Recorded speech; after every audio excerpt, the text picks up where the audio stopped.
नमस्कार साथियों, कैसे हैं आप सब। आज के इस वीडियो में हम वेस्टर्न पॉलिटिकल थाट के एक बहुत ही इम्पॉर्टेंट थिंकर के बारे में बात करेंगे और हमें पूरी उम्मीद है कि एक वीडियो में इस इम्पॉर्टेंट थिंकर जिनका नाम प्लेटो है उनको एक तरह से कवर नहीं किया जा सकता। तो इन पर और वीडियोस आएंगे और इनके पूरे पॉलिटिकल थाट को या इनसे जुड़ी हुई और जो चीज़ें हैं, इनकी किताबें, इनके जो आइडियाज़ हैं कई तरह के, या और इम्पॉर्टेंट चीज़ें जो ख़ास करके अंडर ग्रेजुएट लेवल पे या फिर सीयूईटी पीजी के लेवल पे लोगों से एक तरह से कहें सीयूईटी पीजी के एग्ज़ाम में पूछी जा सकती हैं। इवन कई यूनिवर्सिटीज़ में पॉलिटिकल साइंस में प्लेटो को भी स्टडी करने का मौका मिलता है, तो उनके लिए भी ये वीडियो या इसके बाद में प्लेटो पर हम जो वीडियोस बनाएंगे वो बहुत ही हेल्पफुल होने वाली हैं। ख़ास करके एक तरह से कहें कि अगर कोई कॉन्सेप्चुअल बेसिस पे प्लेटो को समझना चाहता है तो उन सब के लिए ये वीडियो हेल्पफुल होने वाला है, वो चाहे यूजी लेवल पे हों, पीजी में हों या इवन यूपीएससी की भी तैयारी कर रहे हों। तो इस वीडियो में एक तरह से कहें प्लेटो की बातें अगर करनी हैं तो हमको कुछ बेसिक अंडरस्टैंडिंग ज़रूरी है। क्या बेसिक अंडरस्टैंडिंग?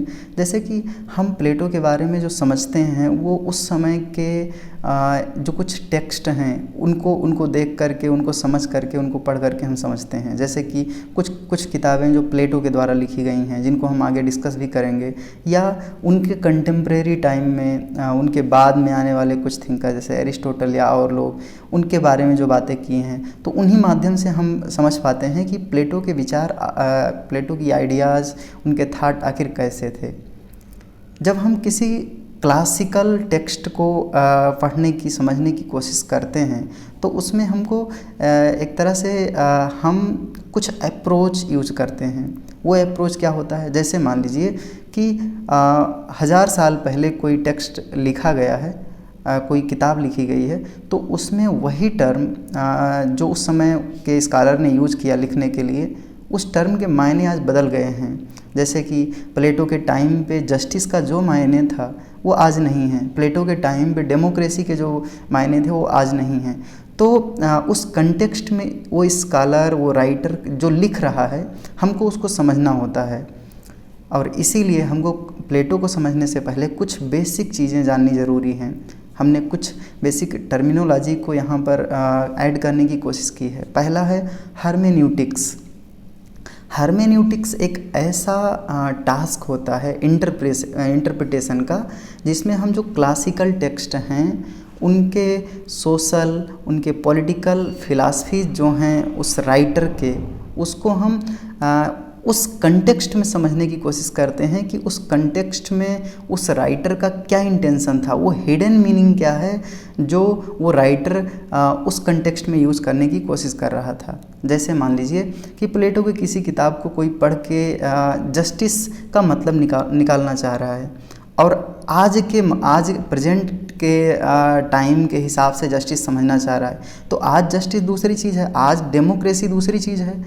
और तब जब प्लेटो उस समय जब लिख रहा था, एक तरह से कहें 2000 साल से ज़्यादा पहले टाइम में, तो जस्टिस का या डेमोक्रेसी का या वर्चू का और चीज़ों के मायने अलग थे। तो हर्मेन्यूटिक्स ऐसे स्कॉलर्स के द्वारा प्रेजेंट टाइम में यूज किया जाता है। जब वो क्लासिकल टेक्स्ट को अंडरस्टैंड कर रहे होते हैं तो उनका इंटेंशन, उनका टास्क ये होता है कि उस क्लासिकल टेक्स्ट में क्या हिडन, क्या छिपी हुई बातें उस राइटर के द्वारा कही जानी थी जो उस समय रिलेवेंट था, जो शायद आज के टाइम में उसके मायने बदल गए हों। तो ऐसे इस तरह के इंटरप्रिटेशन के टास्क को हर्मेन्यूटिक्स कहा जाता है। मेनली 3 तरह के अप्रोच अपनाए जाते हैं जब कोई स्कॉलर प्रेजेंट टाइम में किसी क्लासिकल टेक्स्ट को अंडरस्टैंड करने की कोशिश करता है। एक है टेक्सचुअल अप्रोच, दूसरा है कंटेक्सचुअल अप्रोच, और तीसरा है रिकमेंडेड स्ट्रेटजी अप्रोच। हम तीनों को समझने की कोशिश करते हैं। टेक्सचुअल अप्रोच का सीधा संबंध टेक्स्ट से है। टेक्स्ट मतलब कि राइटर ने जो लिखा है वो क्या लिखा है, राइटर कहना क्या चाहता था, या अगर कोई फीमेल राइटर है वो कहना क्या चाहती थी, उनका इंटेंशन क्या था, या वो क्या मैसेज देना चाह रहे हैं आने वाली जनरेशन को या उस समय की सोसाइटी को।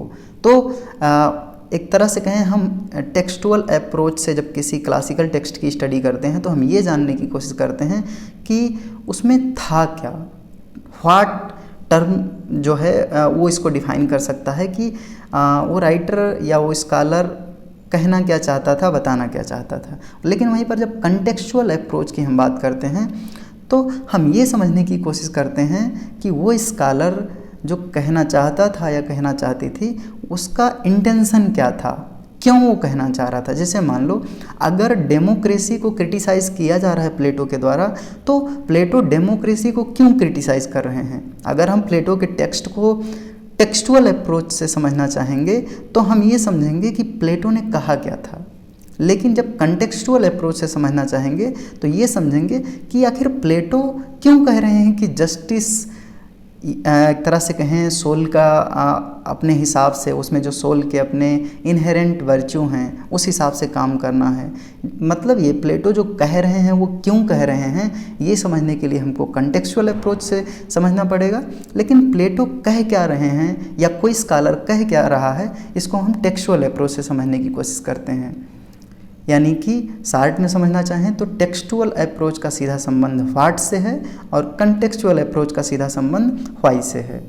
लेकिन इसके अलावा जो तीसरा अप्रोच है रिकमेंडेड स्ट्रेटजी अप्रोच, ये प्रेजेंट टाइम में ज़्यादातर स्कॉलर्स के द्वारा यूज़ किया जाता है। टेक्सटुअल अप्रोच की अपनी लिमिटेशन है कि हम सिर्फ व्हाट से डील कर रहे हैं, लेकिन क्लासिकल टेक्स्ट में सिर्फ व्हाट नहीं चलता है, हमको कंटेक्स्ट को भी देखना पड़ता है। वहीं पर कंटेक्चुअल अप्रोच में हम सिर्फ कंटेक्स्ट को देख रहे हैं, व्हाट वाले टर्म को नहीं डील कर रहे हैं।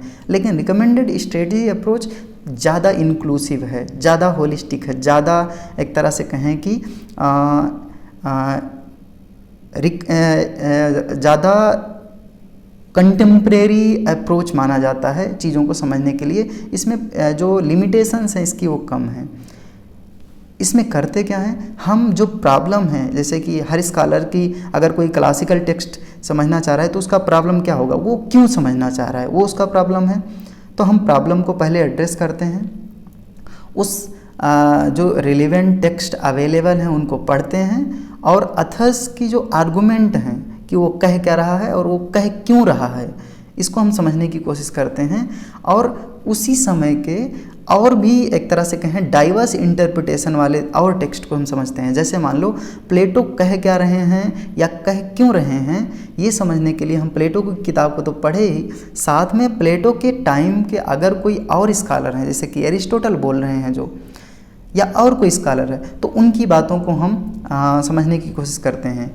जैसे कि जब हम दो चीज़ इसको हम क्रॉस वेरीफाई करने की बात कह रहे हैं कि प्लेटो जो कह रहे हैं उसी तरह की बातें अगर एरिस्टोटल के विचार से आ रही हैं कि प्लेटो ये कहना चाह रहे हैं, तो जब दो लोगों की बातें एक तरह से कहें मैच करती हैं तब पता चलता है कि अच्छा रियलिटी क्या था। क्योंकि कई बार स्कॉलर का अपना अप्रोच किसी चीज़ को देखने का दूसरा हो सकता है और दूसरे लोग उसके बारे में जब बताते हैं तो वो दूसरी तरह से बता सकते हैं। तो हम डाइवर्स इंटरप्रिटेशन को मिला करके जक्सटपोज करने की बात करते हैं, उनको एक जगह पर रख करके हम समझना चाहते हैं कि आखिर जो चीज़ें थी वो थी क्या, कई पर्सपेक्टिव से, और इस हिसाब से फिर स्कॉलर जो स्टडी कर रहा है वो अपना कंक्लूजन ड्रा कर सकता है।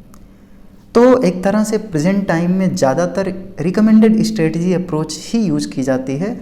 इसमें कई तरह के टेक्स्ट को लेकर के फिर कंक्लूजन ड्रा किया जाता है, कई तरह के इंटरप्रिटेशन के हिसाब से कंक्लूजन ड्रा किया जाता है। क्योंकि एक व्यक्ति जो राइटर लिख रहा है उसका सोसाइटी को देखने का नज़रिया एक तरह से हो सकता है उसमें कमियाँ हों, लेकिन जब 4 इंटरप्रिटेशन हम देख रहे हैं, 3 इंटरप्रिटेशन देख रहे हैं अलग अलग स्कॉलर्स के, तो उसमें लिमिटेशंस की या प्रॉब्लम्स की एक तरह से कहें पॉसिबिलिटीज़ घट जाती हैं। अब आते हैं हम प्लेटो के बायोग्राफी पे। प्लेटो की बायोग्राफी ऐसे एक तरह से कहें हम अगर पॉलिटिकल साइंस में प्लेटो को समझना चाह रहे हैं तो उनकी पूरी पॉलिटिकल लाइफ बहुत इम्पॉर्टेंट नहीं है, लेकिन कुछ इम्पॉर्टेंट चीज़ें हैं प्लेटो के लाइफ से जो बहुत ज़्यादा ज़रूरी हो सकती हैं। हमने उन्हीं चीज़ों को इंक्लूड करने की कोशिश की है। उनका जो एक तरह से कहें जन्म हुआ था वो 428 BC में हुआ था। अगर आप हिस्ट्री को थोड़ा बहुत, इंडियन हिस्ट्री को देखे हों, समझे हों, तो 420 जो था, 420 BC, ये वो दौर था जब एक तरह से कहें चाणक्य अर्थशास्त्र लिख रहे थे और एक तरह से चंद्रगुप्त को ट्रेन किया जा रहा था, क्योंकि चंद्रगुप्त में ही चाणक्य को ये नज़र आ रहा था कि ये इंडिया के भावी सम्राट बन सकते हैं। मैं ये बताना चाह रहा हूँ कि इंडिया में क्या चल रहा था और उधर वेस्टर्न कंट्रीज़ में एथेंस, स्पार्टा, उन क्षेत्रों में क्या चल रहा था। तो उन एरियाज़ में सॉक्रेट्स, प्लेटो, एरिस्टोटल जैसे स्कॉलर्स पैदा हो रहे हैं और वो अपने विचार बता रहे हैं। और इधर इंडिया में उसी टाइम पे लगभग चाणक्य या और स्कॉलर्स जो थे उस समय वो अपनी बातें बता रहे थे। तो ये 428 कहीं कहीं 27 BC भी मिलता है, इस अराउंड इनका जन्म होता है और ये 348 से 47 BC में इनका निधन हो जाता है। जो प्लेटो का जो एक्चुअल नाम है, कई तरह के एग्जाम्स में, ऑब्जेक्टिव में, CUT PG वगैरह में पूछ लिया जाता है कि प्लेटो का एक्चुअल नाम क्या था। वो एरिस्टोटल था और ये नाम उनको उनके ग्रैंडफादर के द्वारा मिला था। प्लेटो की अगर हम फैमिली बैकग्राउंड की बात करें तो ये बहुत ही वेल्दीएस्ट फैमिली से आते हैं, जो पॉलिटिकली बहुत एक्टिव था और वो एथेंस, मतलब एक तरह से कहें वो एथेंस के तो थे ही। उनकी जो पॉलिटिकल एक्टिविटी है उनकी फैमिली की, वो एथेंस की हिस्ट्री में काफ़ी इम्पॉर्टेंट हैं। खैर उसके बारे में हम कभी बाद में बात कर सकते हैं अगर ज़रूरत पड़ी। यहाँ प्लेटो के रेफरेंस में उतनी ज़्यादा ज़रूरत नहीं है। लेकिन एक बात समझने की है कि प्लेटो के ही एक रिलेटिव थे, उनके अंकल थे जिनका नाम था चारमाइड्स। वो जो एथेंस में डेमोक्रेसी थी उसको ओवर रूल करके, उसको हटा करके 30 लोगों का एक समूह था, वो टायरेंट, 30 टायरेंट के नाम से जाने जाते थे। उन्होंने एथेंस की डेमोक्रेसी को ओवरथ्रो किया और वहाँ पर अपना कंट्रोल बना लिया। तो उन 30 में से एक लोग प्लेटो के अंकल थे, उनका नाम चारमाइड्स था। ये बात हुआ 404 BC में। खैर तो ये बात भी है कि उन 30 टायरेंट में एक ऐसा भी व्यक्ति था जो सॉक्रेट्स का डिसिपल था, सॉक्रेट्स का शिष्य था, स्टूडेंट था। तो उसके बारे में भी हम बात करेंगे कि क्या इश्यूज थी। Due to their desire to remain in complete control over Athens, 30 tyrants sought to exile or kill anyone who outwardly opposed their regime। तो ये जो 30 टायरेंट लोग थे, जब ये एथेंस को एक तरह से कहें एथेंस की डेमोक्रेटिक गवर्नमेंट को ओवरथ्रो करने की कोशिश किए, तो एक तरह से जो सॉक्रेट थे उस समय एक बहुत बड़े स्कॉलर, प्लेटो के टीचर थे वो, तो उन्होंने क्रिटिसाइज़ करने की कोशिश की और पनिशमेंट के रूप में सॉक्रेट्स को एक तरह से कहें जान से मारने की सज़ा दी गई, एक तरह से कहें डेथ पनिशमेंट दिया गया। तो उस समय डेथ पनिशमेंट आज जैसा नहीं था। उस समय एथेंस में जो पनिशमेंट का प्रोविज़न था वो जहर पिला करके मारने का पनिशमेंट था। तो जिस व्यक्ति को डेथ पनिशमेंट मिलता था उसको जहर का प्याला दे दिया जाता था, वो पी लेता था और उसकी जान निकल जाती थी। सॉक्रेट्स जो बातें बोल रहे थे वो प्लेटो को काफ़ी सही लग रही थी, लेकिन इसके बाद भी जो एथेंस में डेमोक्रेटिक गवर्नमेंट थी उसके द्वारा ये पनिशमेंट दे दिया जाता है सॉक्रेट्स को। और ये बात देख करके प्लेटो को काफ़ी ज़्यादा एक तरह से कहें काफ़ी प्रॉब्लम होती है कि एक डेमोक्रेटिक गवर्नमेंट जो लोगों के द्वारा चुनी हुई है, तो वो इतने बड़े स्कॉलर को के भी एक तरह से कहें इंटेलेक्चुअल कैपेसिटी को, उसके इंटेलेक्ट का सम्मान नहीं कर रही है और उसको जान से मारने की सज़ा दे दी गई। तो इसीलिए प्लेटो का जो आइडिया है, अगर आप देखेंगे बाद में, तो इन सारी चीज़ों से काफ़ी ज़्यादा मोल्ड होता है, काफ़ी ज़्यादा फॉर्म होता है। एक तरह से उनकी पूरी लाइफ को अगर आप स्टडी करें तो आपको पता चलेगा वो जिन स्कॉलर्स से मिल रहे हैं, उनके लाइफ में जो इंसिडेंट हो रही हैं, उसी से ये सिर्फ प्लेटो के साथ नहीं है, हर स्कॉलर्स की यही हाल है कि उनके लाइफ में जो इंसिडेंट होते हैं वही उनकी आइडियाज़ को लगभग बनाने की कोशिश करते हैं और वही उनकी पॉलिटिकल थाट या और तरह की थाट के रूप में नज़र आते हैं। तो जब सॉक्रेट्स को सज़ा दे दिया जाता है, उनको डेथ पनिशमेंट मिल जाता है, तो प्लेटो को लगता है कि ये डेमोक्रेसी जो है ये मोबोक्रेसी है। मॉब मतलब होता है भीड़। तो ये लोकतंत्र नहीं, ये भीड़ तंत्र है। और इसीलिए प्लेटो की जो आइडिया है वो डेमोक्रेसी के काफ़ी अगेंस्ट जाती है, और इसीलिए प्लेटो एक मोनार्किकल फॉर्म ऑफ गवर्नमेंट की बात करते हैं, जिसमें एक फिलासफर किंग या फिलासफर क्वीन की बात करते हैं अपनी आइडियाज़ में, जिनको हम आगे देखेंगे। उनके एथेंस में जब सोक्रेट्स को पनिशमेंट दे दिया जाता है तो एथेंस को छोड़ करके एक तरह से प्लेटो कई जगहों पर कई सालों तक भ्रमण करते रहते हैं। वो मेगरा जाते हैं, उसके बाद में और भी कई जगहों पर, साइरिन, इटली, सिसिली या इजिप्ट, इन सारी जगहों पर वो घूमते रहते हैं कई सालों तक। लेकिन उसके बाद में फिर से वो रिटर्न आते हैं एथेंस में, और उनकी जो आइडियाज़ थी एथेंस में रिटर्निंग की, वो ये थी कि एथेंस का जो एक तरह से कहें ग्लोरी है, पहले एथेंस काफ़ी ज़्यादा अच्छा माना जाता था, तो उसको फिर से हम उस ग्लोरी को कैसे रिट्रीव करें और फिर से कैसे एक आइडियल स्टेट बनाएं एथेंस को, इस उद्देश्य से वो एथेंस आते हैं रिटर्न।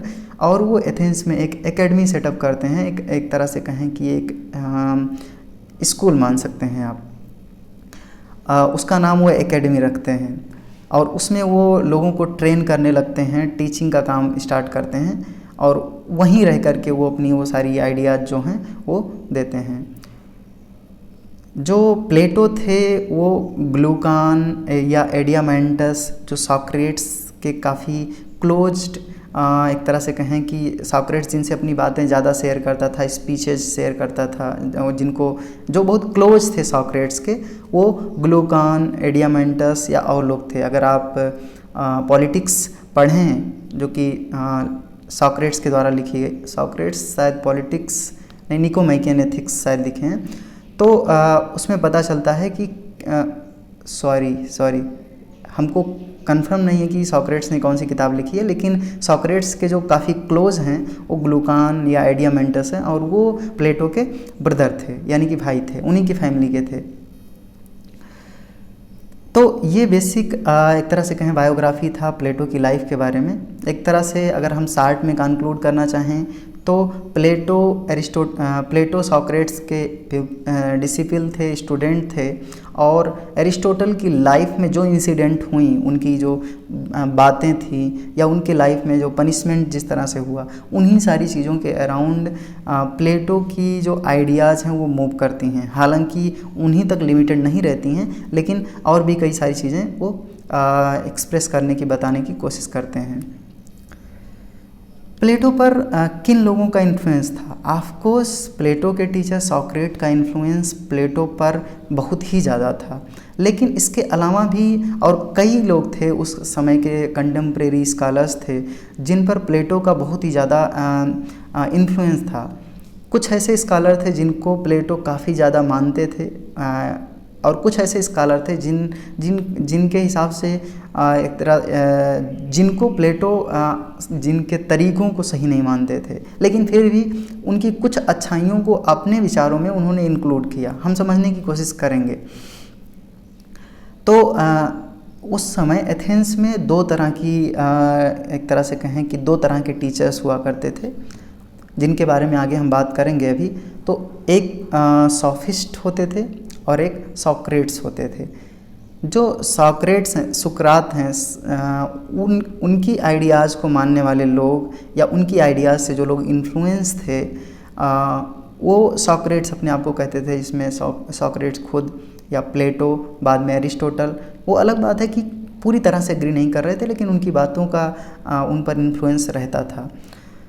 तो प्लेटो की लाइफ में इन्फ्लुएंस जो था वो सॉक्रेट्स का था। इसके अलावा एक दूसरे ग्रुप का था जिनको हम सॉफिस्ट के नाम से जानते हैं, अभी आगे हम डिस्कस भी करेंगे उनके बारे में। तो सॉक्रेट्स के बारे में थोड़ा समझ लेते हैं। सॉक्रेट्स का जो जन्म हुआ था 470 BC में हुआ था, एथेंस में ही, और उनके टाइम में एथेंस काफ़ी ज़्यादा एक तरह से कहें अपने सिविलाइजेशन की पीक पर था, काफ़ी प्रॉस्पेरस था एथेंस, और वहाँ पर एक तरह से कहें सोशल वैल्यूज़ काफ़ी थी। लेकिन जैसे जैसे सॉक्रेट्स का एक तरह से कहें सॉक्रेट्स की उम्र ढलती है तो एथेंस में कई तरह के और चेंजेस होते हैं, और सॉक्रेट्स के विचारों को उस समय की जो रूलिंग गवर्नमेंट थी, डेमोक्रेटिक गवर्नमेंट थी एथेंस में, उसके द्वारा बहुत ही अलग तरीके से देखा जाने लगता है और लास्ट में उनको पनिशमेंट दे दिया जाता है और वो एक तरह से कहें उनका निधन हो जाता है। तो सोक्रेट्स एक बहुत ही बड़े एक तरह से कहें अच्छे सोल्जर थे। उनकी लाइफ में डिसिप्लिन का बहुत ही इम्पॉर्टेंट एक तरह से कहें वो डिसिप्लिन को बहुत इम्पॉर्टेंट मानते थे और उनका जो मानना था कि किसी इंसान की जो मोरल कैरेक्टर है उसको डेवलप किया जाना ज़्यादा ज़रूरी है और उन्हीं के चलते इंसान एक वर्चुअस लाइफ लीड कर सकता है या जी सकता है। उनकी लाइफ में वर्चू का या एक तरह से कहें नॉलेज का, मोरलिटी का बहुत ही बड़ा बहुत ही ज़्यादा इम्पॉर्टेंट उनके हिसाब से योगदान था कि उनका मानना था कि नॉलेज, वर्चू, मोरलिटी ये चीज़ें किसी इंसान के लाइफ में होनी ही चाहिए, अदरवाइज़ वो हैप्पी नहीं रह सकता है। तो बिना नॉलेज के वर्चू नहीं आने वाला है और बिना वर्चू के हैप्पीनेस नहीं आने वाला है। ऑफ कोर्स सोक्रेट्स ना सिर्फ एक तरह से कहें उस समय बल्कि आज भी माने जाते हैं कि वो अपने टाइम के बहुत ही एक तरह से कहें बहुत बड़े स्कॉलर थे और इनका योगदान ना सिर्फ पॉलिटिक्स में बल्कि और भी कई एक तरह से कहें फील्ड में, एथिक्स में, फ़िलासफ़ी में और भी कई फील्ड में इनको आज भी स्टडी किया जाता है इनकी बातों को और इनके इन्फ्लुएंस जो आने वाले स्कॉलर्स पे हैं। लेकिन इसके बावजूद भी एक तरह से कहें इन्होंने एक तरह से कभी अपनी बोस्टिंग नहीं की और उन्होंने एक्सेप्ट किया कि जो इग्नोरेंस है, he does not know everything, he was wisest man of the time. मतलब एक कोटेशन है कि I know that I don't know. मतलब ये कि जब आप कहते हैं कि I know that I doesn't know everything, तो इसका मतलब ये कि आप ये समझ पा रहे हैं कि इस दुनिया में चीज़ें जो हैं बहुत ज़्यादा हैं और मैं बहुत कम जान रहा हूँ। जब कोई ये कहता है कि आई नो एवरीथिंग तो उसमें वो एक तरह से कहें उसका अपना घमंड जाहिर होता है, लेकिन सोक्रेट्स इस तरह के नहीं थे। कई सारे स्कॉलर सोक्रेट्स के बारे में हम सोक्रेट्स के बारे में क्यों डिस्कस कर रहे हैं? सोक्रेट्स के बारे में इसलिए डिस्कस कर रहे हैं क्योंकि प्लेटो की लाइफ पर जो एक तरह से कहें इन्फ्लुएंस था वो सोक्रेट्स की बातों को समझ करके खुद ब खुद अपने आप चीज़ें बहुत ही ज़्यादा क्लियर हो जाएंगी। सिसरो एक तरह से कहें एक बहुत इंपॉर्टेंट स्कॉलर हैं एंशिएंट टाइम के। उन्होंने सोक्रेट्स के बारे में कहा है कि Socrates call down philosophy from the sky.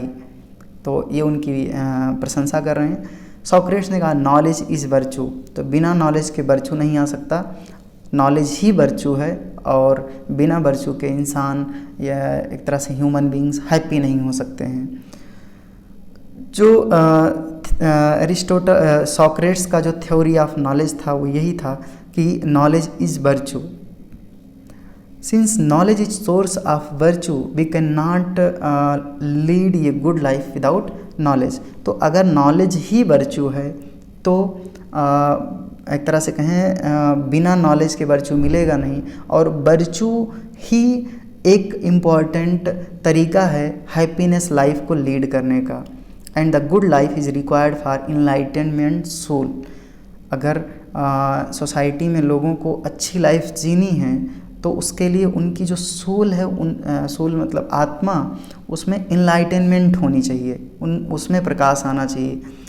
कई बार जब लोगों को सही और गलत का जानकारी नहीं होता, ज्ञान नहीं होता है, तो वो ज्ञान उनको कहाँ से आता है? वो ज्ञान उनको नॉलेज से आता है। जब वो कई तरह की चीज़ों को समझते हैं तब उनको पता चलता है कि क्या सही है और क्या गलत है। तो इसीलिए सोक्रेट्स का इतना ज़्यादा फोकस है नॉलेज पे कि नॉलेज से ही वर्चू आएगा और वर्चू एक तरह से एक ऐसी सिचुएशन होगी जब उस इंसान का या उस ह्यूमन बीइंग का जो सोल है वो इनलाइटेंड हो जाएगी और उसके बाद में वो एक एक तरह से कहें हैप्पीनेस लाइफ इंजॉय कर पाएगा। Since knowledge is source of virtue the state will be A virtuous state which is ruled by knowledge. तो सोक्रेट्स का भी मानना था कि अगर नॉलेज ही वर्चू का सोर्स है तो अगर स्टेट को वर्चुअस बनाना है, स्टेट को अच्छा बनाना है, तो स्टेट में जो रूल कर रहे हैं वो नॉलेज वाले ऐसे इंटेलेक्चुअल क्लास होनी चाहिए, ऐसे लोग रूल करें जो जिनके पास नॉलेज है। क्योंकि अगर जो लोग रूल कर रहे हैं वो उनके पास नॉलेज नहीं होगा तो वो ऐसे डिसीजन लेंगे जो सोसाइटी के लिए अच्छा नहीं होगा। तो इसीलिए सॉक्रेट्स का भी मानना था। और इन्हीं का आप अगर इम्प्रिंट देखेंगे प्लेटो पर, तो फिलासफर किंग की बात जो प्लेटो कर रहे हैं वो क्या है, वो यही तो है कि जो रूल करने वाले, एक तरह से कहें जो रूलर है, किंग या क्वीन, फिलासफर किंग या फिलासफर क्वीन, वो बहुत ही एजुकेटेड और बहुत ही एक तरह से कहें एक इनलाइटेंड सोल है, जिसको ये पता है कि सही क्या है और गलत क्या है। और उसके बाद में वो कहते हैं कि उसको सब पता है कि सही या गलत क्या है, तो उसके द्वारा जो डिसीजन होगा वो एक तरह से कहें उस स्टेट को एक आइडियल स्टेट बनाने की तरफ होगा। हालांकि उसके क्रिटिसिज्म भी हैं, हम आगे डिस्कस करेंगे। तो सॉक्रेट्स दो तरह के नॉलेज की बात करते हैं। सॉक्रेट्स कहते हैं कि एक नॉलेज ओपिनियन है और दूसरा ट्रू नॉलेज है। ओपिनियन जैसे अगर पूछा जाए किसी से कि what do you mean by justice, उस समय के समाज में लोग से, तो हर किसी के लिए जस्टिस के मायने अलग हो सकते हैं। कोई कुछ कह सकता है, कोई कुछ कह सकता है, कोई कुछ कह सकता है, लेकिन जो ट्रू नॉलेज है वो सबके लिए सेम होगा। और इसीलिए वो कहते हैं कि ट्रू नॉलेज फर्म काफ़ी स्ट्रिक्टली सभी लोगों के लिए सेम होगा, लेकिन जो ओपिनियन है वो वेरी करता रहेगा और वो फर्म नहीं है। वो उस समय के समाज में दो तरह की टीचिंग क्लास होती थी। एक जो ओपिनियन को प्रमोट करने की कोशिश कर रही थी, जो ओपिनियन को ट्रू नॉलेज मान रही थी, और वो लोग सॉफिस्ट कहे जाते थे, जिनके बारे में हम आगे डिस्कस करेंगे और डिटेल में। और जो लोग ट्रू नॉलेज एक तरह से कहें ये मानते थे कि जो सबके लिए सही है वो ट्रू नॉलेज है, वो सॉक्रेट या उनके फॉलोअर हुआ करते थे। तो social wellbeing is necessary for the wellbeing of an individual, और सोशल वेलबीइंग के लिए ज़रूरी है इनलाइटेंड सोल, और इनलाइटेंड सोल के लिए ज़रूरी है वर्चू, और वर्चू के लिए ज़रूरी है नॉलेज, और नॉलेज के लिए ज़रूरी होगा एक प्रॉपर एजुकेशन सिस्टम।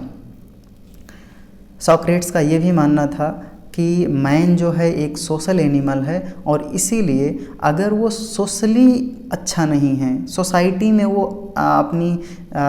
उसकी सोशल लाइफ अच्छी नहीं है, तो वो एक तरह से कहें वो इंडिविजुअली अपनी लाइफ में बहुत खुश नहीं रह पाएगा। तो इसीलिए उसको एक वर्चुअस सोशल एनिमल बनाने की, वर्चुअस सोशल ह्यूमन बीइंग बनाने की कोशिश की जानी चाहिए, और उसके लिए उसको नॉलेज इम्पार्ट किया जाना चाहिए। उसके लिए for Socrates it's not enough to be a good shoe maker. Example देते हैं सॉक्रेट्स कई तरह के सॉक्रेट्स की बातें या फिर हम प्लेटो की बातें करें तो ये अधिकतर डायलॉगिक फॉर्म में चीज़ों को इम्पार्ट करते थे। जैसे कि वो किसी से बात कर रहे हैं तो उससे पूछ रहे हैं कि जस्टिस क्या है, तो वो बता रहा है जस्टिस ये है, तो उसमें कुछ कमी निकाल के बोल रही अच्छा अगर ये ऐसा है तो इस तरह से वो कई तरह की एग्जांपल्स भी देते हैं। तो उन्हीं में से एक एग्जांपल है कि एक अच्छा शू मेकर बनना नहीं ज़रूरी है। हालांकि ये ज़रूरी तो है, लेकिन इसके अलावा इससे ज़्यादा ज़रूरी चीज़ ये है कि आप अच्छे ह्यूमन बीइंग्स बने। तो एक अच्छे कोई स्किल सीख लेने से ज़्यादा ज़रूरी है कि आप एक अच्छे ह्यूमन बीइंग बने, आपकी जो सूल है वो इनलाइटेंड हो, जिससे एक अच्छे सोसाइटी का निर्माण किया जा सके। तो प्लेटो की लाइफ पे सॉक्रेट्स का बहुत इम्पॉर्टेंट इन्फ्लुएंस है। चाहे वो प्लेटो की जो मोरल थिंकिंग है उसकी बात करें हम, चाहे जब प्लेटो अपनी थ्योरी ऑफ एजुकेशन देते हैं उसकी बात करें, या और कई जगहों पर जस्टिस की जब बात करते हैं तो ही समझ में आता है कि किस तरह से सॉक्रेट्स का इन्फ्लुएंस प्लेटो पे है। सॉक्रेट्स के अलावा प्लेटो की लाइफ में कुछ और लोगों का इन्फ्लुएंस था जिनको हम सॉफिस्ट मान सकते हैं उस समय के समाज में। ये वो लोग थे जो एक तरह से कहें सॉक्रेट्स के अनुसार ये ट्रू नॉलेज को नहीं एक तरह से कहें फैला रहे थे। इनमें से कुछ लोगों के नाम हम यहाँ पर नोट करके रखे हैं और कुछ लोगों का नाम हम आगे और बताएंगे। जैसे पाइथागोरस। पाइथागोरस का नाम आप अगर सुने भी होंगे तो ज़्यादातर मैथमेटिक्स में सुने होंगे, पाइथागोरस थ्योरम हुआ, या इवन इनकी कुछ बातें यूनिवर्स के लिए भी हैं। तो इनका मानना था कि यूनिवर्स में जो चीज़ें चल रही हैं वो ऐसे ही नहीं चल रही हैं। ये एक तरह से कहें इसमें एक ऑर्डर है। यूनिवर्स में जो चीज़ें घटित होती हैं, जैसे सुबह शाम होना, सूरज का ढलना या निकलना, या चंद्रमा का, मून का एक तरह से कहें मूव करना, तो जो चीज़ें यूनिवर्स में हो रही हैं, बारिश या और चीज़ें, उसका अपना एक ऑर्डर है। जैसे आज भी देखते हैं आप, बारिश एक पार्टिकुलर फिक्स टाइम पे आती है, वो अलग बात है, कुछ एक्सेप्शन में कभी आगे पीछे आ जाती है। तो उनका मानना था कि यूनिवर्स में एक ऑर्डर है, और इस हिसाब से जो ये कैसे इन्फ्लुएंस किए पाइथागोरस कैसे इन्फ्लुएंस किए प्लेटो को। प्लेटो ने जो थ्योरी ऑफ फॉर्म दी है उसमें कुछ इन्फ्लुएंस नज़र आता है कि पाइथागोरस की जो यूनिवर्स के बारे में आइडियाज़ हैं उनके माध्यम से प्लेटो वहाँ से इन्फ्लुएंस हुए थे। या इवन पाइथागोरस का जो एक तरह से कहें विचार है ज्योमेट्री में, मैथमेटिक्स में, या उनका जो विचार सोल को लेके भी है, तो वो सब चीज़ें प्लेटो को इन्फ्लुएंस करती हैं। एक दूसरे सॉफिस्ट हैं हेराक्लिटस। उनका मानना था कि change is the characteristic feature of materialistic world, और ये प्लेटो को कॉन्सेप्ट ऑफ चेंज या जो थ्योरी है, एक तरह से कहें थ्योरी ऑफ फॉर्म, जिसमें प्लेटो बताते हैं कि जो ये प्रेजेंट जिस वर्ल्ड को हम देख पा रहे हैं, ये एक तरह से कहें बहुत इटर्नल वर्ल्ड नहीं है, यहाँ चीज़ें बदलती रहती हैं, और जो चीज़ें हम देख रहे हैं ये रियल वर्ल्ड नहीं है। तो इसके बारे में जब वो थ्योरी ऑफ फॉर्म देते हैं तो हेराक्लिटस की ये आइडिया की चीज़ें बदलती रहती हैं। जैसे कि आज आप एक पेड़ देख रहे हैं, कल को वो पेड़ टूट करके गिर जाएगा और वो मिट्टी में सड़ के ख़त्म हो जाएगा। तो थ्योरी ऑफ फॉर्म में जब बताते हैं प्लेटो कि जैसे आप कोई फूल देख रहे हैं, तो ये आप एक ऐसा चीज़ देख रहे हैं जिसकी जो एक तरह से कहें इटर्नल आइडिया है, उसका ये इम्प्रिंट है। फूल एक एज ए ऑब्जेक्ट के रूप में आप देख रहे हैं, ये नष्ट भी हो सकता है, लेकिन फूल होने का जो आइडिया है, इसके बारे में हम आगे डिस्कस करेंगे, तो वो एक दूसरे वर्ड में है, दूसरे वर्ड की वो बात करते हैं, और उस हिसाब से लगता है कि वो यहाँ से हेराक्लिटस से इन्फ्लुएंस हैं। पार्मेनाइडस नाम के एक और दूसरे सॉफिस्ट हैं जिनकी कॉन्सेप्ट ऑफ परमानेंस या थ्योरी ऑफ फॉर्म से प्लेटो काफ़ी इन्फ्लुएंस थे। इसके अलावा भी और स्कॉलर्स हैं जिनसे प्लेटो इन्फ्लुएंस थे, जिनके बारे में हम आगे बात करेंगे जब हम अलग अलग थ्योरी डिस्कस करेंगे तब। अब हम समझने की कोशिश करते हैं बेसिकली कि वो कौन सी सर्कमस्टेंसेस थी जिसमें प्लेटो अपनी आइडियाज़ को एक्सप्लेन कर रहे थे या बता रहे थे। तो एक बहुत इम्पॉर्टेंट पेलोपोनेशियन वार था, थ्यूसिडाइड्स के द्वारा इस वार को कवर किया गया। एक बहुत इम्पॉर्टेंट स्कॉलर हैं, जब आप एक तरह से कहें वेस्टर्न पॉलिटिकल थाट पढ़ते हैं तो कुछ जगहों पर इनको कवर किया गया है कि उन्होंने जो एथेंस और उस समय के दो सिटी स्टेट थे, एथेंस और स्पार्टा, उनके बीच में लगभग 27 साल तक बहुत लंबा वार चला था, तो उसको पेलोपोनेशियन वार के नाम से जाना जाता है। तो उस समय जब प्लेटो की आइडियाज़ इवॉल्व हो रही थी धीरे धीरे, तो ये वार चल रहा था, और इस वार में जो भी चीज़ें हुई उसने प्लेटो की लाइफ को काफ़ी इन्फ्लुएंस किया। या इस वार के दौरान एथेंस में जो चीज़ें हुई, जैसे कि उनके टीचर सॉक्रेट्स को एथेंस की डेमोक्रेटिक गवर्नमेंट के द्वारा पनिश किया जाता है, तो वो सारी चीज़ें काफ़ी ज़्यादा इन्फ्लुएंस की। और इवन प्लेटो बिलोंग करते थे एथेंस से, और उस समय जब प्लेटो के टाइम पे एथेंस सिविलाइजेशनल तरीके से काफ़ी ज़्यादा एक तरह से कहें बहुत ही नीचे आ चुका था। सॉक्रेट्स के टाइम पे हम बात की, काफ़ी ज़्यादा अपने पीक पे था, वहाँ पर कई तरह की बर्चू थी सोसाइटी में और कई सारी चीज़ें, लेकिन प्लेटो के टाइम पे बहुत डिग्रेड हो चुका था। और वहीं पर स्पार्टा में एजुकेशन सिस्टम अच्छा था या और कई चीज़ें सही थी, तो इसकी वजह से स्पार्टा बहुत प्रॉस्पेरस था, स्पार्टा बहुत पावरफुल था। तो एथेंस और स्पार्टा की लड़ाई में एथेंस काफ़ी ज़्यादा वीक नज़र आ रहा था। तो ये जो पेलोपोनेशियन वार है, इसने प्लेटो को काफ़ी ज़्यादा इन्फ्लुएंस किया, और इसके बाद में प्लेटो को लगा कि अगर एथेंस को स्ट्रांग बनाना है तो एथेंस में कुछ बेसिक चेंजेस करने पड़ेंगे। जैसे जो रूलिंग क्लास है या सोसाइटी के ओवरऑल स्ट्रक्चर को बदलना पड़ेगा। और इसीलिए प्लेटो अपनी आइडियाज़ में थ्योरी ऑफ सोल या थ्योरी ऑफ एजुकेशन में जब बात करते हैं या जब जस्टिस की बात करते हैं तो वो कहते हैं 3 क्लास की बातें कर रहे हैं कि सोसाइटी में 3 क्लास होने चाहिए। तो वो आइडियाज़ इसलिए हैं ताकि प्लेटो एथेंस को एक आइडियल स्टेट बना सकें। वो अपने हिसाब से उसको जो उनको अच्छा लग रहा है वो एक सजेशन दे रहे हैं कि इस रास्ते पर चल के एथेंस आइडियल स्टेट बन सकता है।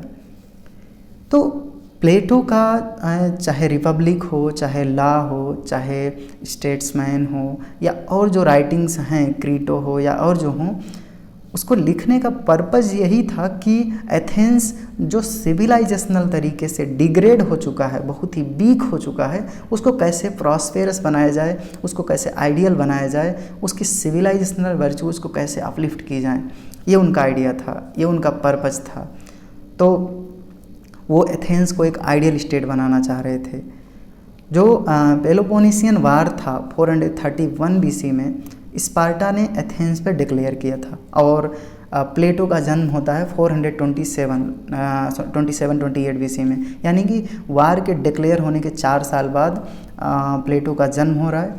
तो लगभग आप देखेंगे कि 10-15 साल बाद जब प्लेटो में कुछ समझदारी आने लगेगी, तब तक ये वार चलता रहता है। लगभग ये 27 साल तक ये वार चलता है, और लास्ट में एथेंस हार भी जाता है। और इस हार के बाद में 27 ईयर्स के बाद में एक तरह से कहें जब एथेंस हार जाता है तो प्लेटो को लगता है कि एथेंस के हारने की क्या वजहें थीं, उसको प्लेटो ध्यान से देखते हैं, और एथेंस को फिर से रिवाइव करने के लिए वो चाहे वो फिलासफर किंग या क्वीन की आइडिया हो या और जो चीज़ें प्लेटो की आइडियाज़ में हैं, वो इसीलिए हैं ताकि वो एथेंस को एक आइडियल स्टेट बना सकें। तो जब आप प्लेटो की आइडियाज़ को पढ़ रहे हैं तो ये सर्कमस्टेंसेस समझना ज़रूरी है, और प्लेटो का इंटेंशन क्या था ये समझना ज़रूरी है।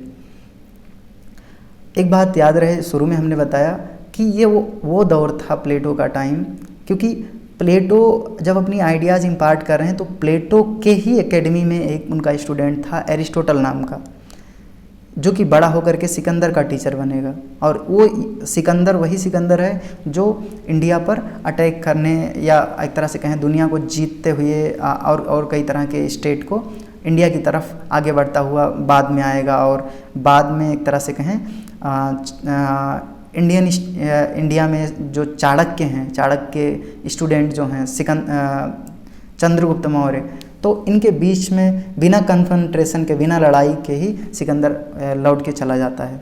तो ये चीज़ें, ये सर्कमस्टेंसेस अगर आप इंटरलिंक कर पाएंगे तो ज़्यादा सही होगा। उस समय ग्रीक यानी एथेंस की सिटी स्टेट में लाइफ कैसी होती थी, तो अगर हम बात करें एक तरह से कहें कि कहाँ से चीज़ें प्रोडक्शन की बात करें, तो वो सोसाइटी एग्रेरियन सोसाइटी ज़्यादा थी, जो लिविंग का बेसिक नेसेसिटीज़ जो लाइफ की पूरी की जाती थी वो एग्रीकल्चर पे बेस्ड सोसाइटी थी। और स्लेवरी वहाँ पर काफ़ी ज़्यादा प्रीवेलेंट थी, और यही वजह है कि प्लेटो के स्टूडेंट जो एरिस्टोटल हैं, उन्होंने स्लेवरी को तो एक तरह से काफ़ी इम्पॉर्टेंट माना। जैसे कि आज के सोसाइटी में स्लेवरी को रिजेक्ट किया जाता है, इसको बहुत अलग तरीके से देखा जाता है, लेकिन उस समय प्लेटो एरिस्टोटल के टाइम पे एरिस्टोटल उसको बहुत अच्छा मान रहे हैं और उसको प्रॉपर्टी की तरह ट्रीट कर रहे हैं कि आप किसी इंसान को खरीद सकते हैं, बेच सकते हैं, जैसे आप किताबें हैं या फल हैं, सब्जियां हैं, दूध हैं, खरीदते बेचते हैं। तो इस तरह से ट्रीट किया जा रहा था उस समय। तो जब आप ये सारी चीज़ें पढ़ रहे हैं तो आप कंटेक्चुअल अप्रोच की तरह समझने की कोशिश कीजिए। ये नहीं कि अगर एरिस्टोटल स्लेवरी को स्लेवरी को सही मान रहे हैं तो ये नहीं कि आप एरिस्टोटल को गलत बताने लगें। आप समझिए कि उस समय का सोसाइटी का कंटेक्स्ट क्या था और उस कंटेक्स्ट में वो जो बातें बोल रहे हैं तो ज़्यादा सही होगा। तो एग्रेरियन सोसाइटी था, स्लेवरी काफ़ी ज़्यादा प्रीवेलेंट थी वहाँ उस सोसाइटी में, और इनइक्वलिटी काफ़ी थी। कुछ लोग बहुत अमीर थे और कुछ लोग बहुत ही गरीब थे, और society of course patriarchal society थी। तो सोसाइटी में इनइक्वलिटी काफ़ी ज़्यादा है, गरीबी अमीरी, सोसाइटी में स्लेवरी काफ़ी ज़्यादा है, सोसाइटी में पैट्रियार्की बहुत ज़्यादा है, सोसाइटी में एजुकेशन नाम की चीज़ें ज़्यादा है नहीं, और हैं भी तो सॉफिस्ट लोग हैं जो एजुकेशन को फैलाने की कोशिश कर रहे हैं, जो अपने ओपिनियन को बताने की कोशिश कर रहे हैं, और ओपिनियन को ही नॉलेज समझा जा रहा है, जबकि ओपिनियन और ट्रू नॉलेज में काफ़ी अंतर होता है। ओपिनियन हमारा किसी चीज़ को लेकर के कुछ दूसरा हो सकता है, लेकिन ट्रू नॉलेज वो नहीं होगा। तो इन सारी चीज़ों की वजहों से लगता है कि प्लेटो को लगता है कि एथेंस में ये सारी प्रॉब्लम थी, और शायद इसीलिए एथेंस हार गया। तो इसी के निराकरण के लिए, इसी के सॉल्यूशन के रूप में एक तरह से कहें प्लेटो अपनी आइडियाज़ को देने की कोशिश करेंगे। अब हम ये समझने की कोशिश करते हैं कि प्लेटो ने जो तरीका अपनाया, चाहे वो अपने टेक्स्ट में या उस समय के अपने एकेडमी में जो उनका एजुकेशनल इंस्टीट्यूट था, कैसे वो नॉलेज को इम्पार्ट करते थे, वो कैसे समझते थे कि चीज़ों को कैसे समझा जा सकता है, नॉलेज को एक जगह मतलब एक व्यक्ति से दूसरे व्यक्ति में कैसे पहुंचाया जा सकता है। तो उनकी दो इम्पॉर्टेंट कॉन्सेप्ट हैं, एक है डायलेक्टिक्स जो उन्होंने एरिस्टोटल से लिया था, और एक है डिडक्टिव या डिडक्शन इसको बोलते हैं। एक एक करके इसको समझने की कोशिश करते हैं। डायलेक्टिक क्या होता है? जैसे कि किसी व्यक्ति का जो अपना किसी चीज़ को लेकर के व्यू है वो ओपिनियन होता है, जो कि सॉफिस्ट लोग नॉलेज मान रहे थे। तो ओपिनियन जो है आपका, जैसे हम पूछे कि बताओ अच्छा क्या है, तो आपके हिसाब से कुछ अच्छा हो सकता है, जैसे कि आप ये बोल सकते हैं कि जो मेहनत कर रहा है उसको मेहनत का फल मिलना चाहिए, या कुछ और बोल सकते हैं। और उसके बाद में जो चीज़ें आप बोल रहे हैं उसी को कंट्राडिक्ट किया जाए कि अगर जो मेहनत कर रहा है उसको उसका फल मिलना चाहिए, तो कोई अगर गलत तरीके से मेहनत कर रहा है तो क्या उसको सही तरीके का फल मिलना चाहिए या गलत तरीके का। इस तरह से मतलब कई लोग जब आपस में बात करते हैं, कोई कुछ बोल रहा है उसके किसी पॉइंट पे और उसको कंट्राडिक्ट किया जा रहा है, तो एक को प्लेटो ने बोला कि ये, जिसको बाद में हीगल ने भी बोला या मार्क्स ने भी बोला कि एक थेसिस है, एक जो ओरिजिनल आइडिया था, और उसी के अगेंस्ट में एक दूसरी आइडिया जनरेट होगी जो उस पहली आइडिया की कंट्राडिक्टरी होगी, और उसको हम एंटीथेसिस कहेंगे। और थेसिस और एंटीथेसिस के इंटरेक्शन के बाद में एक तीसरी आइडिया निकलेगी जिसको हम सिंथेसिस बोल सकते हैं। तो ये तीसरी आइडिया थेसिस और एंटीथेसिस में जो कई तरह की फ्लॉज हैं, कई तरह की प्रॉब्लम हैं, कई तरह की लिमिटेशन है, उनसे फ्री होगी, और उस सिंथेसिस में किसी भी तरह का कोई प्रॉब्लम नहीं होगा। लेकिन समय के साथ में, समय जैसे जैसे बदलता है, सिंथेसिस में भी कई तरह की प्रॉब्लम आ जाएंगी, क्योंकि जैसे जो चीज़ें 2 साल पहले या 4 साल या 10 साल पहले रिलेवेंट थी वो आज नहीं है। तो उसमें जैसे आप मोबाइल ले लीजिए, तो 10 साल पहले जो मोबाइल अच्छा माना जा रहा था उसमें आज कई तरह के और प्रॉब्लम नज़र आ रहे हैं, उसमें कई फीचर ऐड किए जा रहे हैं। आज जो मोबाइल अच्छा माना जा रहा है उसमें आगे आने वाले समय में और फीचर ऐड किए जाएंगे। तो इसी तरह से आइडिया का भी है, एक आइडिया जो एक समय में अच्छी मानी जा रही है उसी के अगेंस्ट में एक दूसरी आइडिया आ सकती है जो पहली वाली आइडिया के अगेंस्ट में आए या उसके क्रिटिक बन के आए, और इस तरह से एक ओरिजिनल आइडिया और उसकी क्रिटिकल आइडिया, जिसको हम थेसिस और एंटीथेसिस बोल सकते हैं, इनके इंटरेक्शन के बाद में जो तीसरी आइडिया निकलेगी उसको हम सिंथेसिस कहेंगे। और वो सिंथेसिस समय के साथ में फिर से थेसिस बनेगा और उसके अगेंस्ट में कुछ दूसरी आइडिया आएगी, और मतलब ये पूरा सीक्वेंस चलता रहेगा कि थेसिस, एंटीथेसिस, सिंथेसिस, फिर सिंथेसिस, थेसिस बन जाएगा, और उसके अगेंस्ट में एंटीथेसिस आएगा और फिर से सिंथेसिस बनेगा। तो ये डायलेक्टिकल आइडिया है, इसको डायलॉग के फॉर्म में समझा जा सकता है कि आप किसी से बात कर रहे हैं तो आपकी जो ओपिनियन है उसको वो किसी और दूसरे के ओपिनियन के साथ में कंट्राडिक्ट कर रही है।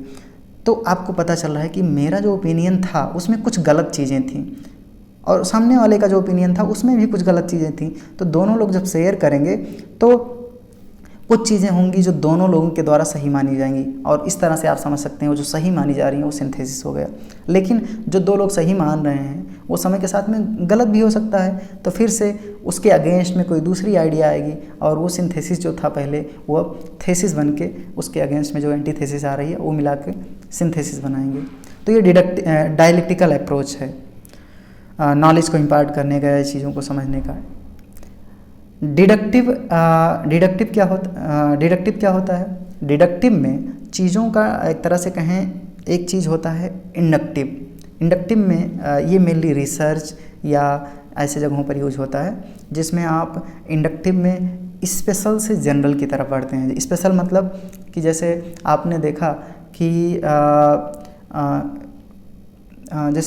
कि एक सेब का पेड़ था और सेब टूट करके ज़मीन पे गिरा। अब वहाँ से आपको लगा कि जो भी चीज़ें आसमान से टूट रही हैं वो ज़मीन पे गिर रही हैं, और वहाँ से आपने वो एक स्पेशल केस था और वहाँ से आपने जनरलाइज कर दिया कि जो भी चीज़ आसमान में है वो अंततः वो धरती पर आएगी। तो ये स्पेशल केस से जनरल केस की तरफ बढ़ना हुआ। या जैसे बोलते हैं कि मैंने मतलब कोई स्पेशल केस आप किसी एक व्यक्ति के साथ देखें और वही आप जनरलाइज कर दें, तो ये इंडक्टिव अप्रोच है। लेकिन प्लेटो के द्वारा जो यूज किया गया वो डिडक्टिव अप्रोच था। प्लेटो पहले एक जनरल बात बोल देते थे और उसके बाद में वो स्पेसिफिक केस की बात कर रहे थे। जैसे जस्टिस क्या है, तो जैसे मान लीजिए कि एक छोटी सी लाइन कि झूठ बोलना पाप है, ये एक एकदम जनरल केस है कि जो भी झूठ बोलेगा वो पाप कर रहा है। चाहे मोहन झूठ बोले, चाहे सोहन, चाहे रोहन, चाहे जो झूठ बोले वो पाप है। तो झूठ बोलना पाप है, ये एक जनरल स्टेटमेंट है। अब एक स्टेटमेंट है कि झूठ बोलना पाप है और एक स्टेटमेंट है कि मोहन झूठ बोलता है। मोहन झूठ बोलता है ये एक स्पेशल केस है, लेकिन झूठ बोलना पाप है ये एक जनरल स्टेटमेंट है, ये कोई भी बोलेगा तो वो पाप माना जाएगा।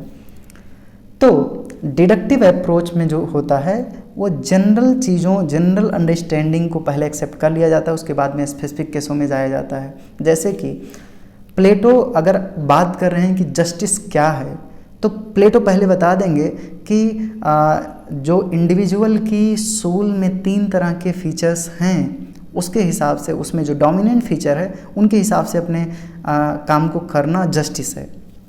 बात ख़त्म। अब एक व्यक्ति पर ले जाके अप्लाई करें। जैसे मान लीजिए किसी के अंदर करेज बहुत ज़्यादा है तो और वो काम कर रहा है सोल्जर क्लास का, तो पूछा जाए बताइए यहाँ जस्टिस है या नहीं, तो कहा जाएगा यस है, क्योंकि वो अपने सोल के उस डोमिनेंट वर्चू के अकॉर्डिंग काम कर रहा है। तो इस तरह से डिडक्टिव अप्रोच अडॉप्ट किया गया प्लेटो के द्वारा। डिडक्टिव अप्रोच में बड़ी बड़ी बातें पहले कर दी जाती हैं, उसके बाद में स्पेशल केस देखा जाता है। जैसे कोई जनरल स्टेटमेंट एक बार आपने दे दिया और उसके बाद में आपने स्पेशल केस में आना स्टार्ट किया। ये चीज़ आप मैथमेटिक्स में अगर आप मैथ्स पढ़े होंगे 11th-12th में, तो वहाँ भी यूज़ किया जाता है इंडक्टिव अप्रोच और डिडक्टिव अप्रोच। अब हम समझने की कोशिश करते हैं सॉक्रेट्स की कुछ बेसिक फिलॉसफी। हमने शुरू में समझा, लेकिन अभी और थोड़ी देख लेते हैं, क्योंकि ये हेल्प करेगी अल्टीमेटली प्लेटो को समझने में।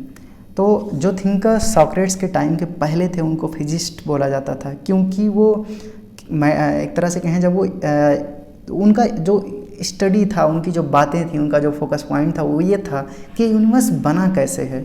तो वो फिजिकल चीज़ों को जैसे एयर, वाटर, फायर, इन सारी चीज़ों से वो बता रहे थे कि ये यूनिवर्स बना है, तो उनको फिजिसिस्ट बोला जा रहा था। लेकिन सॉक्रेट्स ने कहा सिर्फ ये जान लेना इम्पॉर्टेंट नहीं है कि ये यूनिवर्स बना कैसे है, बल्कि ये जानना ज़्यादा इम्पॉर्टेंट है कि इस लाइफ का पर्पज़ क्या है। जैसे आपने बता दिया कि एक इंसान है वो, जैसे कि इंडियन फिलॉसफीज़ में भी ये माना जाता है कि अब ये कोई भी चीज़, इवन ह्यूमंस 5 चीज़ों से बने हैं, 5 एलिमेंट हैं, क्षिति, जल, पावक, गगन, समीर। तो एक तरह से कहें आग, पानी, हवा और मिट्टी और एक जो चीज़ें हैं, ठीक, तो उनसे बने हुए हैं। तो एरिस्टोटल का सॉक्रेट्स का कहना है कि ये जानना ज़रूरी नहीं है ज़्यादा कि किससे बना है ह्यूमन बीइंग्स या ये यूनिवर्स, बल्कि ये जानना ज़्यादा ज़रूरी है कि लाइफ का पर्पज़ क्या है और यही आगे प्लेटो को एक दूसरे तरह का स्कॉलर बनाने की कोशिश करेगा। यही इसी तरह की फ़िलासफ़ीज़, इसी तरह का एथिक्स। वो इस बात में बिलीव करते थे कि हम एक वर्चुअस लाइफ हम कैसे जी सकते हैं, और एक तरह से कहें कि इंसान को क्या करना चाहिए, what he ought to do, not मतलब एक तरह से कहें उनका कॉन्सेप्ट क्या करना है इसके बजाय क्या करना चाहिए पे था। और जब आप ज़्यादा चाहिए की चीज़ें, जैसे आपको झूठ नहीं बोलना चाहिए, आपको ईमानदारी की नीति अपनानी चाहिए, तो ये चाहिए वाली चीज़ें बहुत ज़्यादा आइडियल होती हैं और इसीलिए इनको फादर ऑफ एथिक्स भी माना जाता है। सॉक्रेट्स एक ऐसे इम्पॉर्टेंट स्कॉलर हैं जो चीज़ों को एक तरह से एक पैराडाइम शिफ्ट कर रहे हैं। उनके पहले चीज़ों को समझा जा रहा था कि व्हाट इज इन यूनिवर्स और इन सोसाइटी, सोसाइटी में क्या है, यूनिवर्स में क्या है, और इसमें वो बता रहे थे कि सोसाइटी में जो चीज़ें हैं या यूनिवर्स में जो चीज़ें हैं वो इन्हीं चीज़ों से बनी हुई हैं। लेकिन सॉक्रेट्स ने कहा ये जानना ज़्यादा ज़रूरी नहीं है कि क्या है, ये जानना ज़्यादा ज़रूरी है कि कैसे लाइफ को अच्छा बनाया जाए या ह्यूमन लाइफ कैसे अच्छा बन सके, पर्पज़ क्या है लाइफ का, ये ज़्यादा ज़रूरी है। तो अब क्वेश्चन आता है कि how we are to live, किसी इंसान को कैसे जीना चाहिए, और इसके लिए सॉक्रेट की जो थ्योरी ऑफ नॉलेज है जो उन्होंने बताया वो बहुत इम्पॉर्टेंट है। क्योंकि इस इंसान को अगर एक वर्चुअस लाइफ जीनी है तो उसके लिए उसको एक तरह से कहें उसकी जो सूल है वो इनलाइटेंड होनी ज़रूरी है, और वो सूल तभी इनलाइटेंड होगी जब उसको एक तरह से कहें नॉलेज मिलेगा, और इसीलिए समझना ज़रूरी है सॉक्रेट की थ्योरी ऑफ नॉलेज। एक बात मैं यहाँ बता दूँ कि हम प्लेटो डिस्कस कर रहे हैं, लेकिन अभी कई सारी चीज़ें हम सॉक्रेट्स की इसलिए पढ़ रहे हैं ताकि आपको प्लेटो की अच्छी समझ हो। तो प्राइम कंसर्न जो था सॉक्रेट्स की फ़िलासफ़ी में वो यही था कि how we are to live, और इसके लिए प्लेटो सॉक्रेट्स तीन तरह के क्वेश्चन करते थे। व्हाट इज़ गुड, अच्छा क्या है।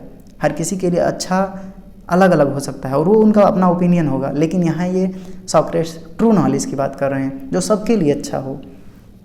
व्हाट इज़ राइट, न्याय क्या है।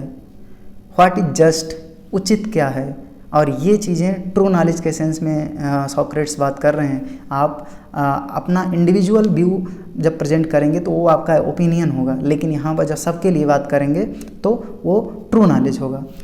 तो सॉक्रेट्स कहते हैं कि knowledge is virtue, knowledge he excellence है, और अगर आपको एक तरह से वर्चुअस लाइफ जीनी है तो आपको अपने एक तरह से कहें सोल को इनलाइटेंड करना होगा, और उसके लिए आपको नॉलेज की ज़रूरत होगी। इस लाइफ का जो पर्पज़ है वो हैप्पीनेस है, लेकिन वो हैप्पीनेस आएगा कैसे। हैप्पीनेस आएगा एक वर्चुअस ह्यूमन बीइंग के माध्यम से, और वो वर्चुअस ह्यूमन बीइंग तब बनेगा जब उसकी सोल जो है, आत्मा जो है वो इनलाइटेंड होगी, और आत्मा तभी इनलाइटेंड होगी जब उसको नॉलेज मिलेगा।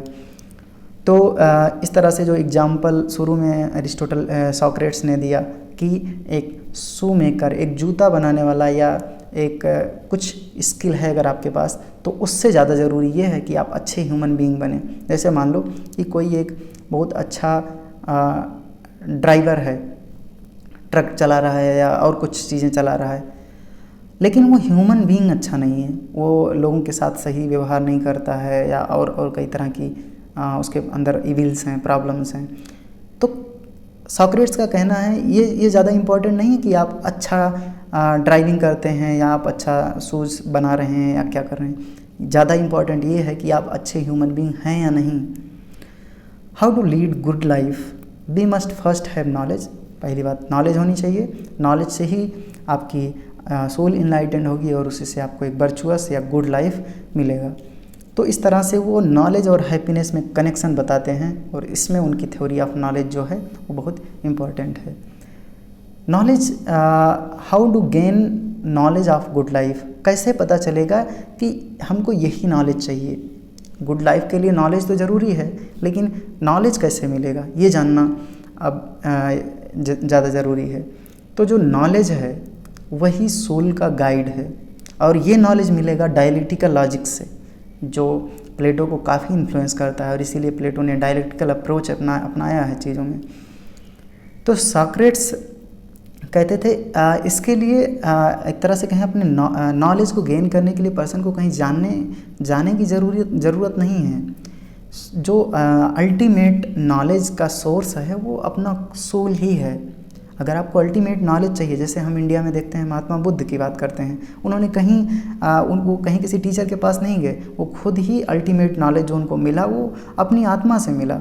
तो उसी तरह की चीज़ें शायद सोक्रेट्स बताने की कोशिश कर रहे हैं। एक पर्सन जो अपनी आत्मा की आवाज़, उसकी दिशा को समझता है, वो नॉलेज को प्राप्त कर सकता है। और टीचर का जो काम है वो ये है कि एक इंसान को बताए कि उसकी आत्मा कहना क्या चाह रही है। कई बार होता है आप दिशा भ्रमित होते हैं, कई बार आपकी आत्मा में ही द्वंद्व होता है कि एक बार मन कहता है कि ये कर लें, फिर कहता है नहीं ये नहीं, इसमें कई तरह की प्रॉब्लम है, ये कर लें। तो एक अच्छे टीचर का काम ये है कि आपको उस द्वंद्व से, उस डिफ़िकल्टी से आपको निकाले और आपको बताए कि आपकी आत्मा असल में कहना क्या चाह रही है, आपके लिए सही क्या है, और उस हिसाब से आगे बढ़े। ना कि एक टीचर का ये काम है कि वो आपको अपनी ओपिनियन इम्पार्ट करे। जैसे कि अगर कोई टीचर है वो बता रहा है कि मेरे हिसाब से ये सही है, आपको ये करना चाहिए, तो वो सही चीज़ नहीं है, बल्कि ये कि वो आपकी आत्मा की आवाज़ को समझे और आपको सही दिशा में जाने की जानकारी दे। ये सोक्रेट्स का कहना था। अब मुद्दा ये है कि आत्मा की आवाज़ को समझा कैसे जाएगा। इसके लिए उन्होंने डायलेक्टिकल मेथड बताया। कहा कि चीज़ों को इंट्रोस्पेक्ट करो। जो आपकी आत्मा में कई तरह के डाइवर्स आइडियाज़ आ रहे हैं, उनको इंट्रोस्पेक्ट करो। जैसे कि एक बार आत्मा ये कह रही है और एक बार ये कह रही है, तो दोनों को मिलाओ। थेसिस और एंटीथेसिस जैसी चीज़ें, कि एक आइडिया ये है और एक आइडिया ये है, दोनों जब मिलेंगी तो उनकी कॉन्फ्लिक्ट से एक तीसरी आइडिया जनरेट होगी, जिसमें ना तो पहली वाली आइडिया जो है उसकी प्रॉब्लम्स होंगी और ना ही दूसरी वाली आइडियाज़ की प्रॉब्लम, तीसरी आइडिया ज़्यादा सही होगी। जैसे अगर कोई आप इस दुविधा में हैं कि मैं आगे पढ़ाई कंटिन्यू करूं या एम्प्लॉयमेंट, मतलब कहीं जॉब कर लूं। आपके पास दो ऑप्शन हैं, तो एक एम्प्लॉयमेंट का और एक जॉब करने का। अब इसको आप थेसिस एंटीथेसिस मान सकते हैं। आपका मन कभी कह रहा है कि जॉब कर लें क्योंकि कई प्रॉब्लम्स हैं फैमिलीज़ में, और कभी कह रहा है कि नहीं पढ़ाई करते हैं। लेकिन जब आप अपनी आत्मा को, आवाज़ को सही से समझेंगे तो बीच से कोई रास्ता निकल के आएगा कि आप जॉब के साथ भी पढ़ाई कर सकते हैं। तो यहाँ से आप समझ सकते हैं इस तरह की चीज़ें। हालांकि ये चीज़ प्लेटो के टाइम पे नहीं शायद रहा होगा, या रहा भी होगा तो वो एग्जाम्पल उनके पास नहीं है। तो जो सोक्रेटिक मेथड है उसी को डायलेक्टिक मेथड भी कहते हैं। सोक्रेटिक मेथड या डायलेक्टिक मेथड में क्या है, सोक्रेट या प्लेटो जो हैं वो क्वेश्चन करते हैं अपने सामने वाले लोगों से कि बताओ what is justice, what is pity, और उसके बाद में सामने वाले कुछ रिप्लाई करते हैं। उसके बाद उनकी बातों को डिनाई किया जाता है कि नहीं ये प्रॉब्लम है, फिर वो दूसरी बार रिप्लाई करते हैं। और इसे बार बार करने से एक तरह से कहें थेसिस, एंटीथेसिस, सिंथेसिस, फिर सिंथेसिस थेसिस बनेगा और उसके अगेंस्ट में एंटीथेसिस आएंगी, और इस तरह से चीज़ें आगे बढ़ेंगी। तो ट्रायल, जो सोक्रेट्स का ट्रायल हुआ उसमें उनको पनिशमेंट दिया गया। उसके बाद में सोक्रेट्स के जो शिष्य हैं वो एक तरह से कहें उनके मन में डेमोक्रेसी को लेके काफ़ी हेट की फीलिंग्स आती है। सोक्रेट्स को ये माना जा रहा था कि वो उस समय के जो यूथ हैं उनको करप्ट कर रहे हैं, उनको गलत एजुकेशन दे रहे हैं, और इसीलिए उनको डेथ पनिशमेंट दिया गया। और इसके चलते एक तरह से कहें कि सोक्रेट्स प्लेटो डेमोक्रेसी को काफ़ी एक तरह से कहें गलत तरीके का गवर्नमेंट मानते हैं। डायलेक्टिक और एक रेटोरिक होता है। रेटोरिक मतलब जो ओपिनियन वाला बात है।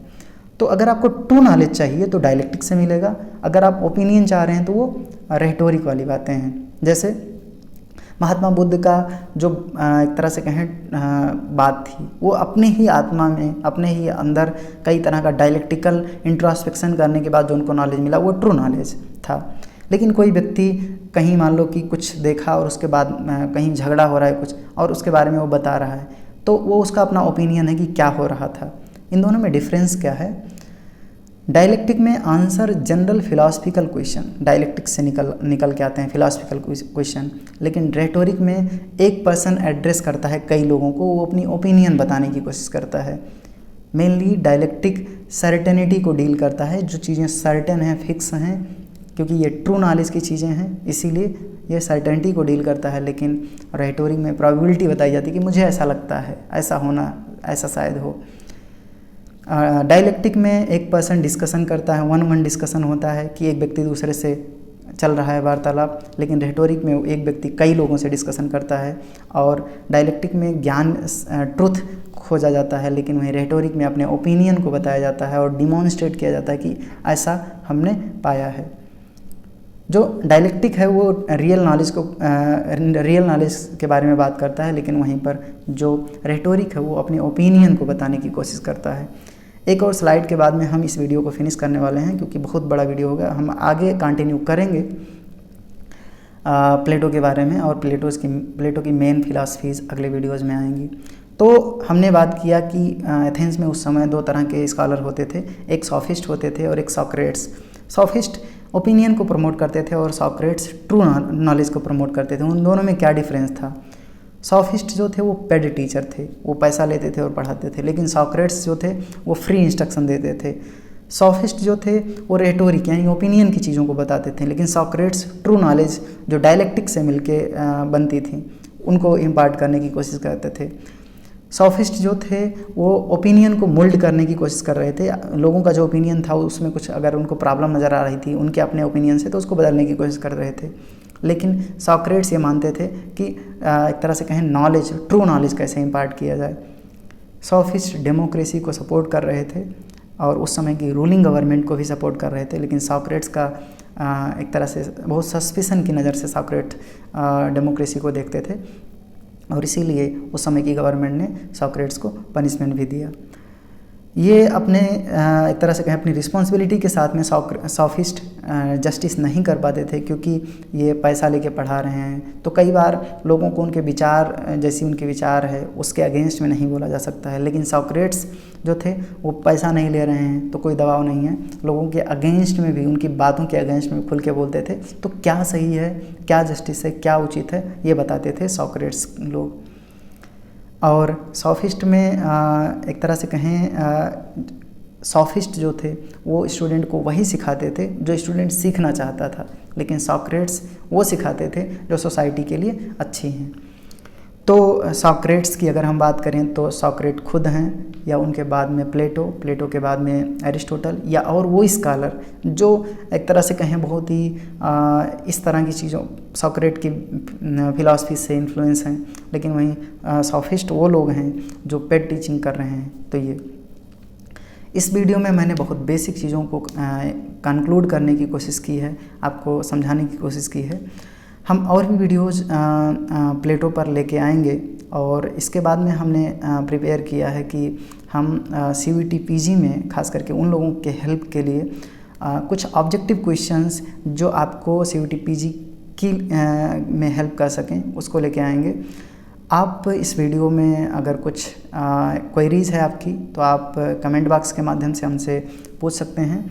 अदरवाइज़ आपका CUET PG से रिलेटेड या और किसी तरह का कोई और क्वेरी है तो आप हमको हमारी ईमेल ID जो कि नीचे लिखी हुई है वहाँ से पूछ सकते हैं। मिलेंगे किसी अगले वीडियो में, तब तक के लिए अपना ख्याल रखिए और पढ़ते रहिए। Thank you. जय हिंद।